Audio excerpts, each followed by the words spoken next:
help him in a room in which there are no others.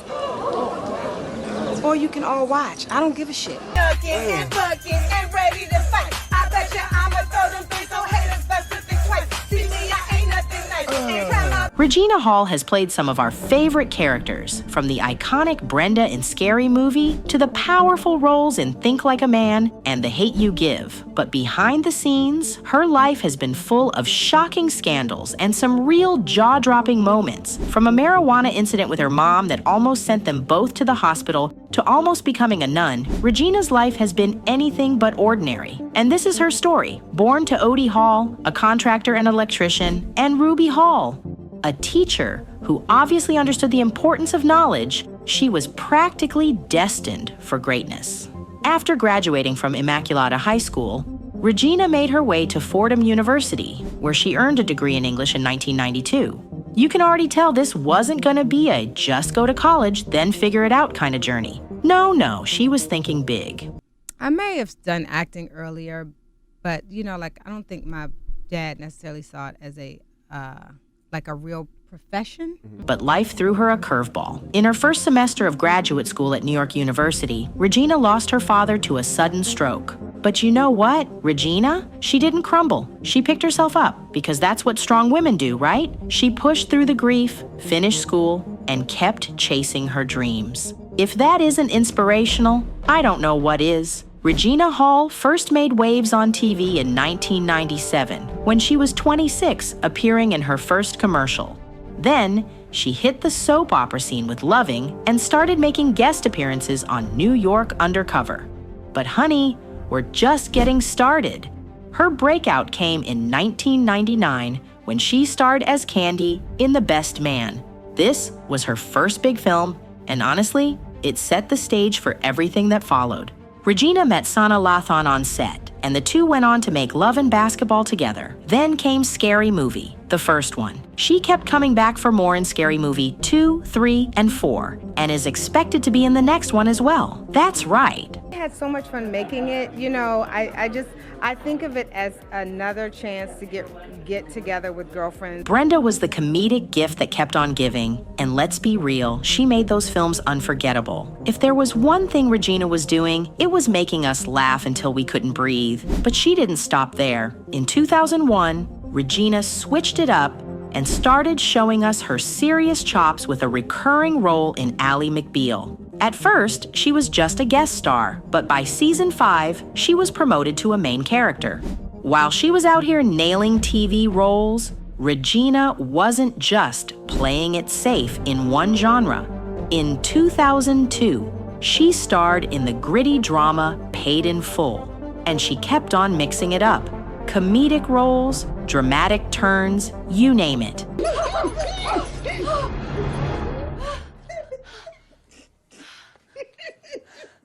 She even starred in Malibu's Most Wanted and King's Ransom, showing she could handle anything thrown her way. Fast forward to 2012, and Regina was still leveling up. She joined the cast of Think Like a Man, the film based on Steve Harvey's book Act Like a Lady, Think Like a Man, and let me tell you, she was owning the screen as Candace Hall. Then, in 2013, she reprised her role in The Best Man Holiday. And this wasn't just some sequel cash grab.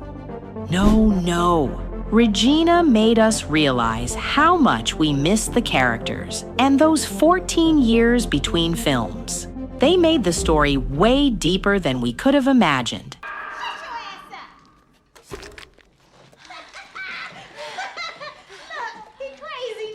And don't even get me started on Morris Chestnut walking around shirtless.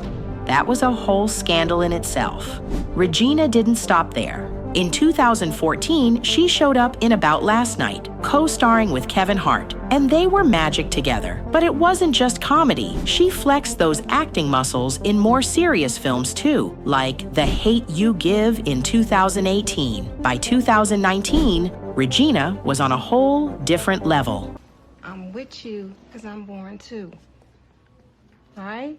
She was asked to join the Academy of Motion Picture Arts and Sciences. In 2020, she signed a first-look deal with Showtime for her production company, RH Negative. Just a few months later, her company inked a 6-film deal with Viacom CBS. And in 2022, Regina hit the Oscar stage, co-hosting the 94th Academy Awards alongside Amy Schumer and Wanda Sykes. But Regina's hustle doesn't end on the screen. In 2024, she signed yet another major deal, this time with MGM Alternative, the division of Amazon MGM Studios. She's set to develop everything from true crime docuseries to ensemble game shows. And let me tell you, the world better be ready because Regina is coming for the crown. What's the weather gonna be like this? Oh, and before I forget, in 2019, Regina was awarded an honorary doctorate from Dillard University. And in May 2025, she received an honorary doctorate of fine arts from Fordham University. That's right, Regina Hall, Dr. Regina Hall. But of course, even for such big stars, life has its ups and downs. Around 2004, Regina Hall was hit with a heavy dose of reality. Her mother was diagnosed with scleroderma, a rare autoimmune disease that most of us probably wouldn't even know how to spell if it weren't for Hall. And just because of that, Hall was in the trenches, volunteering twice a week at a convalescent home in Sherman Oaks, California, helping take care of senior citizens. But she didn't stop at just volunteering. She got connected with Dana Delaney, the actress we all know from Desperate Housewives and China Beach, who introduced her to none other than Full House's Bob Saget. Now, we all know Bob Saget, comedian, TV dad, legend. Turns out he had a personal connection to scleroderma because his own sister had passed away from it. He'd already made a TV movie about the disease, and being the real one that he is, he'd even founded the Scleroderma Research Foundation. Bob and Regina linked up, and Hall, ever the philanthropist, donated to the foundation and made sure her mother received top-notch care, thanks to a doctor Saget recommended at Johns Hopkins. The way she turned this personal heartbreak into an advocacy mission? Iconic! But we're not done yet. Because in 2010, just when you thought this woman couldn't get any more impressive, she announced she'd be writing for ability to raise awareness and tackle issues that matter.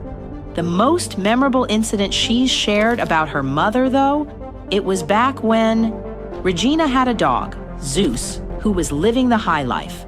And I'm not talking about pampered pup treats. No, we're talking about marijuana. And Regina was out here giving her dog a little puff-puff pass. But sadly, Zeus had to say goodbye, and let's just say he left this world on a high note. Now, what do you do when your dog passes and leaves behind some of that high-grade marijuana?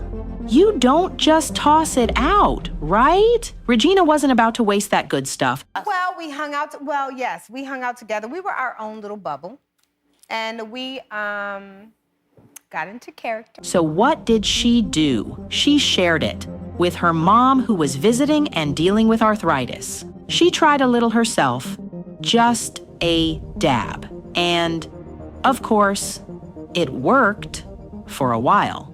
But here's where it gets wild. Regina, being the good daughter that she is, told her mom, okay, you need to learn how to use this yourself. But no, Mama wasn't listening. She slapped a whole lot of that marijuana oil on a cracker and just went to town. And when it wasn't enough, she added even more. Regina, the voice of reason, was like, Mom, that's too much. But nah, Mama wasn't having it. So when Regina's mom took her medicine at 9 p.m., by 12:45 a.m., Regina walked in to find her mom, slurring, can't move her mouth, looking like she's having a stroke. We were panicked. Oh, right. And Yeah, I called my friend on the phone. I said, listen, I think Mommy's having a stroke. And I was distraught. Naturally, Regina freaks out, calls an ambulance, and off they go to the hospital. But when the doctors do their thing, there's nothing wrong. Turns out Mama just got too high. The official diagnosis? They were both high as kites, y'all. Oh, and did you know she almost became a nun? Now they steady the poppin' and I am acting the fool. I wish I had. In 2010, Regina's 40 years old and was coming off a tough breakup and started thinking, you know what, maybe it's time to take a detour and join the nuns. And you know what? She wasn't just having a passing thought. This had been on her mind for years. Back when she was 14, Regina felt this calling.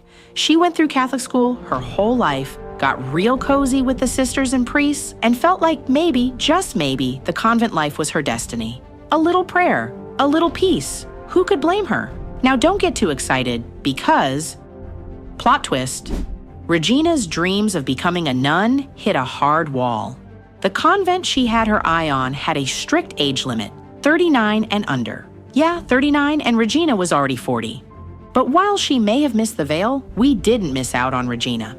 Oh, and Regina? She's not here for that tabloid drama. Nope, she keeps her relationships as private as a family secret. But baby, the rumors?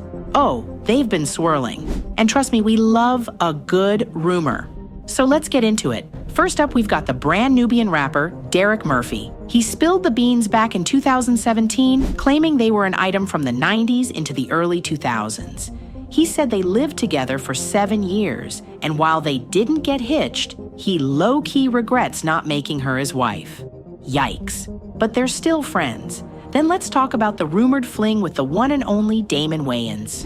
It gets spicy because his brother, Marlon, went ahead and threw a little extra fuel on the fire, saying that Regina had kissed not one, but both of the Wayans brothers. But hey, Regina wasn't here for the mess. She set the record straight, saying they were just friends. Next up, Sana Lathan. Oh yes, there were whispers that these two were more than just co-stars after working together on Love and Basketball. But guess what she said?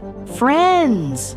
Oh, and we can't forget about the speculation surrounding her and rapper, actor Common, and the same thing, friends. Now, even though she's been private, she's had her fair share of controversies. You're in Kegel ecstasy. So How's your back feel? I feel, my back feels okay. It was none other than the infamous 2022 Oscars moment that nearly overshadowed the whole Will Smith slap heard round the world. Get on down here. Make sure you're okay. All right. Yeah, let me get on in there. Yeah. Now, this skit? Oh, it started off cute. Regina, one of the 3 co-hosts that year, pretended to be the COVID police of the Dolby Theater. She called up some of Hollywood's finest, Simu Liu, Bradley Cooper, Tyler Perry, and Timothée Chalamet, all single, all handsome, and definitely a little confused. Regina then tells them to take off your masks and your clothes, just like that. But then Regina went, I need to give y'all a PCR test with my tongue. And then the real drama began. She pulled out the pat down for none other than Jason Momoa and Josh Brolin, 2 of Hollywood's beefiest, most beloved men. Now, Jason and Josh, bless their hearts, played along, looking more amused than uncomfortable. But let's just say, the rest of the audience? Crickets. People were side-eyeing and clutching their pearls like they'd just seen a Hollywood homewrecker walk by. It had some folks in stitches while others were like, wait a minute, if the genders were reversed, we'd be calling the cops. And oh, don't get me started on Twitter. People were furious. Some were all for it. It's hilarious. It's objectifying women like we've been objectified for centuries, one person tweeted. But honey, not everyone was here for this fun little gag. One person said, imagine if a man had done this. He'd be canceled immediately. But Regina? She gets a pass because she's funny. Oh, but wait. The entire segment went down before Will Smith's infamous slap, and let me tell you, that overshadowed the entire Oscars. But not Regina's little skit. She got her fair share of call-outs as well. And this woman. We tell you she's had some pretty strange roommates over the years. Raccoons, ghosts, you name it. I have squatters. Squatter. And roommates. I don't know what you call them, but yes, I have raccoons. I have Raccoons, yes. I think I lived in an apartment that was haunted in West Hollywood. A murder had happened there. Oh. But my ghost used to steal my cleaning supply. Regina Hall's net worth is around $6 million. But honey, that's just the tip of the iceberg. As for 2025, Regina Hall's slate includes high-profile films like One Battle After Another, Odessa, Neon Dion, an untitled Amazon MGM comedy with Will Ferrell and Zac Efron, a potential return to the Scary Movie franchise, and continued work with her production company RH Negative, developing true crime and docuseries projects.